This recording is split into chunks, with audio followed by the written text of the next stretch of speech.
Qala Allah Ta'ala fil Qur'anil Karim ba'da an aqula a'udzu billahi minasyaitonir rajim. Ma asaba min musibatin illa biidnillah wa may yu'min billah yahdi qalbahu wallahu bikulli syai'in alim.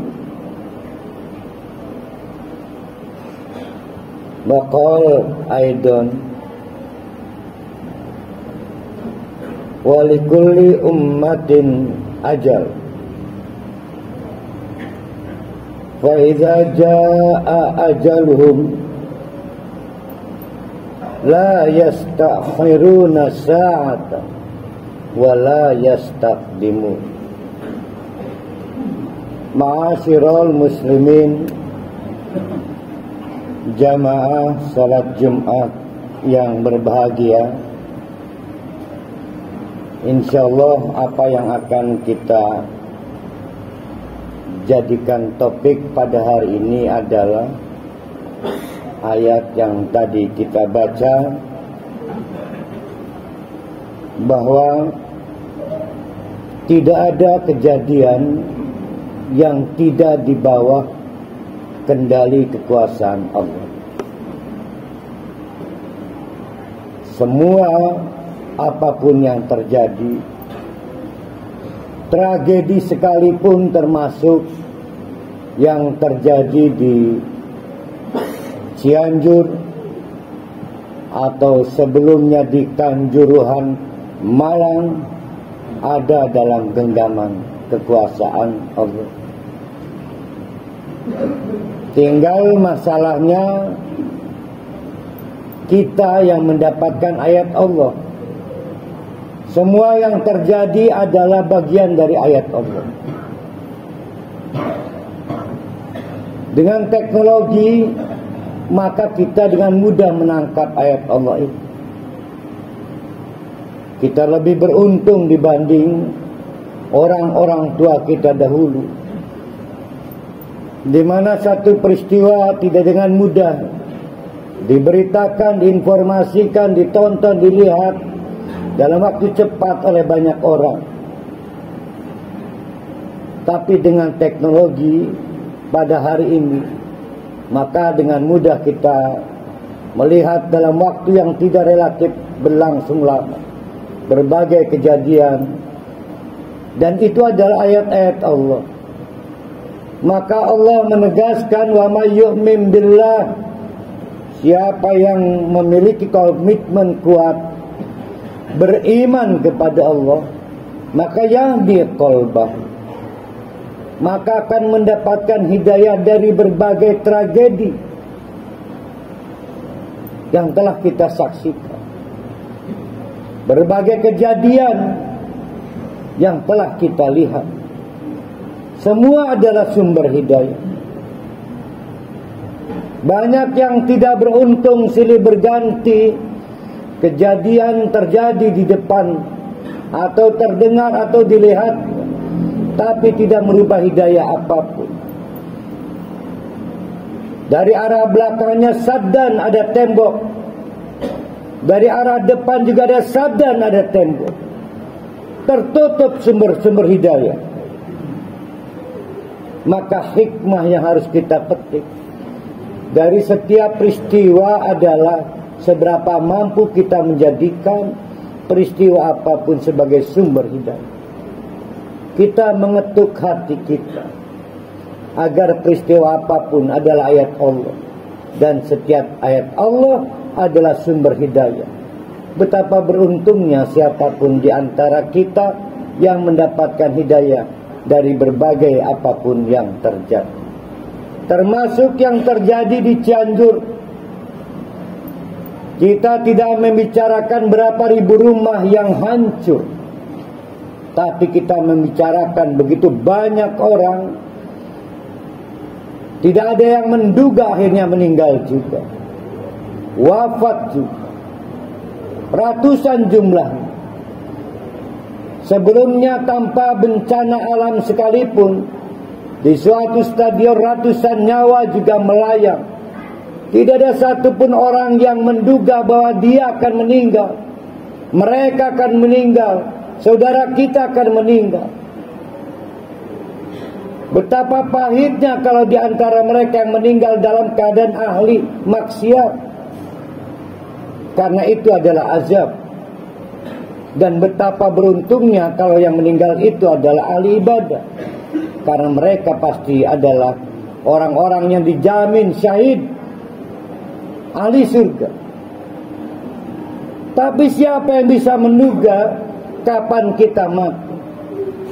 Maka hikmah yang terbaik dari peristiwa-peristiwa itu adalah tidak ada satupun yang bisa menduga siapapun di antara kita kapan waktu kita dipanggil oleh Allah. Allah selalu menegaskan bahwa setiap manusia dalam keadaan kritis di dunia ini. Tidak pernah tahu berapa lama lagi bertahan di dunia ini. Andai kata ajalnya telah datang, maka la yastakhiruna sa'atan. Tidak bisa ditunda barang sekejap sekalipun. Apalagi minta dimajukan. Allah yang memegang kekuasaan. Siapa yang dimatikan dan siapa yang ditunda. Bersyukurlah kepada Allah, kita masih diberikan kesempatan. Maka di tengah-tengah kekritisan tidak ada yang pernah tahu siapa di antara kita yang akan menemui ajalnya. Segeralah bertobat, sempatkan menulis wasiat, karena kita memang harus selalu menyongsong kematian. Kullu nafsin dha'iqatul maut. Setiap manusia pada dasarnya selalu mengalami kematian. Tadi malam kita dimatikan Allah.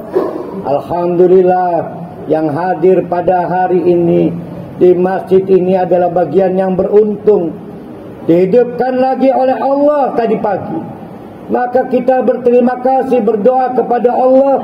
Alhamdulillahilladzi ahyana.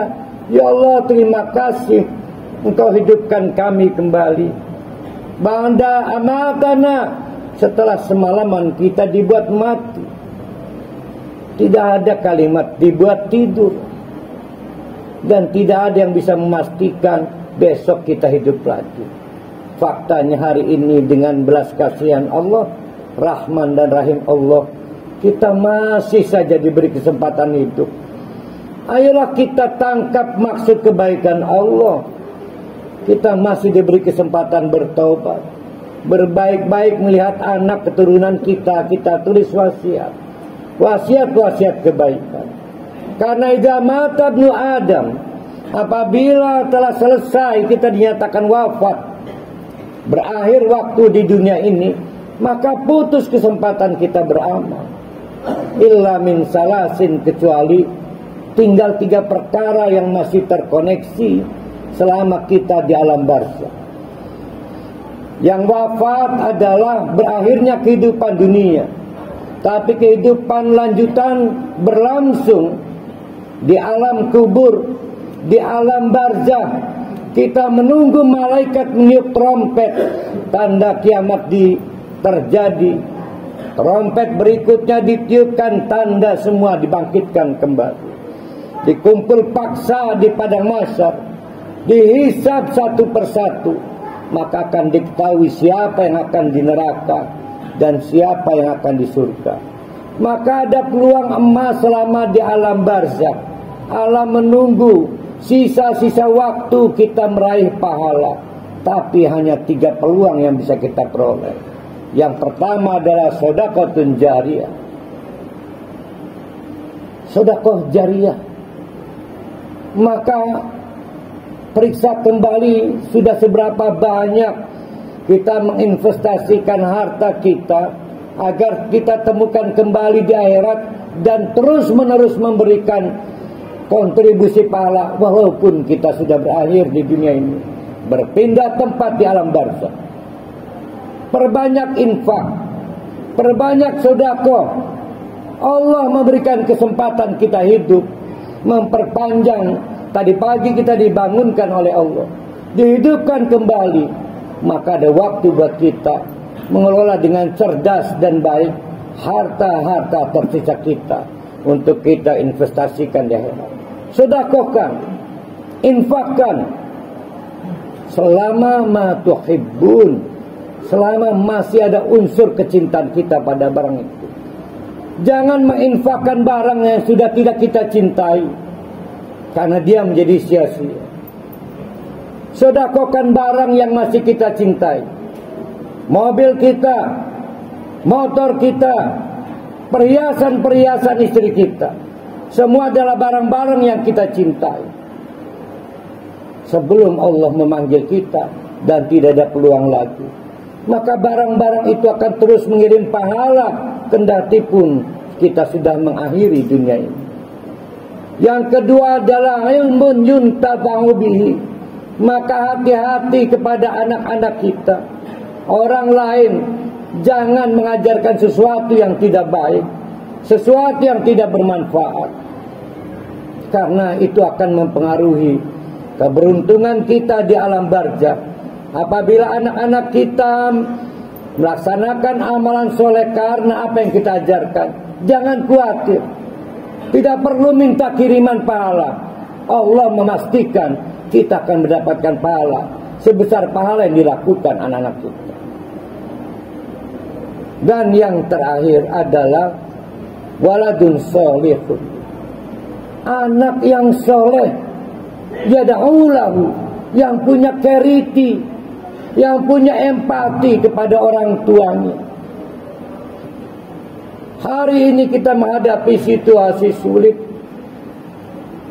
Jangankan meminta belas kasihan anak, terlalu banyak kisah pilu anak-anak membunuh orang tuanya, bahkan mengharapkan cepat mati orang tuanya hanya karena berharap warisan. Kita membutuhkan anak-anak yang punya belas kasihan pada kita ketika kelak kita sudah meninggal. Tidak ada yang bisa menolong kita kecuali anak kandung kita, dan itu pun kalau anak kandung kita adalah anak yang soleh. Hati-hati, didik anak kita menjadi anak yang soleh, bukan untuk anak itu, tapi untuk kepentingan kita. Karena tidak ada yang bisa menolong kita ketika di alam barzakh, alam penantian, alam transisi baina dunia wal akhirah, antara dunia dan akhirat, kecuali anak kandung kita yang kita didik menjadi anak soleh, yang mengasihani orang tuanya, yang punya rasa belas kasihan pada orang tua. Maka insya Allah kita memiliki peluang untuk terhindar dari azab di alam kubur. Namun yang terpenting lagi, ma'asyiral muslimin rahimakumullah, sekali lagi kita menunjukkan rasa syukur kita kepada Allah. Dibangunkan tadi pagi, diberikan kesempatan hidup. Yang lain mungkin tidak beruntung, tidak dibangunkan karena terlanjur wafat. Dan yang lain tidak beruntung lagi, meninggal dalam tragedi. Mereka orang-orang yang sial karena belum sempat bertobat, apalagi menulis wasiat. Kita harus bersyukur, mungkin sekejap waktu diberikan pada kita. Oleh karena itu, pilih-pilih mana amal yang memang bisa menolong kita di masa-masa sulit di padang mahsyar. Amalan-amalan pemberi syafaat. Bacalah Al-Quran, karena Al-Quran akan hadir untuk memberikan syafaat li ashabi, kepada pembela-pembelanya. Dorong anak-anak kita menghafal Al-Quran, karena anak-anak kita yang menghafal Al-Quran akan tampil menjadi jalan syafaat. Akuilah sulit kita masuk surga dengan amal kita. Akui sulit kita menghindari neraka karena ringannya timbangan amal kita. Tapi kita masih bisa berharap syafaat dari Al-Quran, syafaat dari anak-anak kita yang tulus mencintai kita, terutama lagi syafaat Nabi besar Muhammad sallallahu alaihi wasallam. Ma'asyiral muslimin rahimakumullah. Sekali lagi marilah kita bersyukur kepada Allah, diberikan kesempatan mungkin sekejap waktu dan orang lain tidak beruntung. Andai kata Allah harus mewafatkan kita kapanpun, maka kita berharap wafat sebagai syahid, yaitu wafatnya orang yang sedang memperjuangkan syiar Islam, wafatnya orang yang sedang memperjuangkan keadilan, wafatnya orang yang sedang menghindari maksiat. Dan andai kata kita tidak seberuntung itu pun, maka kita meminta, ya Allah berikanlah kesempatan waktu untuk bertobat, bahkan berbaik-baik menulis wasiat kepada anak-anak kita.